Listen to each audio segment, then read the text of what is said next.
আমি আরিয়ান সরকার। কবিগুরু রবীন্দ্রনাথ ঠাকুরের লেখা কবিতা পুতুল ভাঙ্গা। ৭-৮-২৭ আমি বলেছিলাম বলে গুরুমশাই আমার পরে উঠল রাগে জ্বলে। মা গো, তুমি ৫ পয়সায় এবার রথের দিনে সেই যে রঙিন পুতুলখানি আপনি দিলে কিনে। খাতার নিচে ছিল ঢাকা, দেখালে এক ছেলে। গুরুমশাই রেগে মেগে ভেঙে দিলেন ফেলে।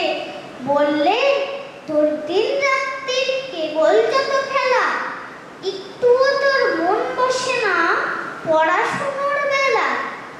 মা গো, আমি জানাই কাকে, ওর কি গরু আছে? আমি যদি নালিশ করি এক্ষুনি তার কাছে। কোন রকম খেলার পুতুল নেই কি মা ওর ঘরে? সত্যি কি ওর একটুও মন নেই পুতুলের পরে? সকাল সাঁঝে তাদের নিয়ে করতে গিয়ে খেলা, কোনো পড়ায় করেননি কি কোন রকম হেলা?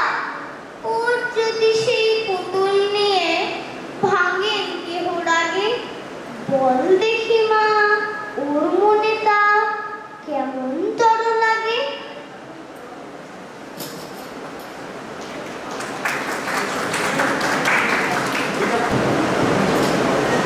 আরিয়ান, আমি তোমার ভুল বলছি না, ওই কিছু জিনিস তোমার জানা দরকার। তোমার গার্জিয়ান নিশ্চয়ই আছে, সে শুনছেন। তুমি খুব ছোট, তোমার এটা মাথায় রাখার কথাও না। তুমি ভাঙ্গা বলেছ, পুতুল ভাঙ্গা নয় বাবা, ভাঙা। কেমন কথাটা? ভাঙা। তারপর আমারও পরে হবে, কথাটা আমার পরে বলেছ, আমারও পরে। উপরে একটা কমা আছে, তুমি দেখবে, মাকে দেখিয়ে দিতে বলবে, মা দেখিয়ে দেবে, ঠিক আছে? সেরকম যদি থাকে তাহলে সেটা ওকারান্ত হয়। এটা তোমার মাথায় এখন ঢুকবে না, এটা তোমার মায়ের মা জানবে, ঠিক আছে?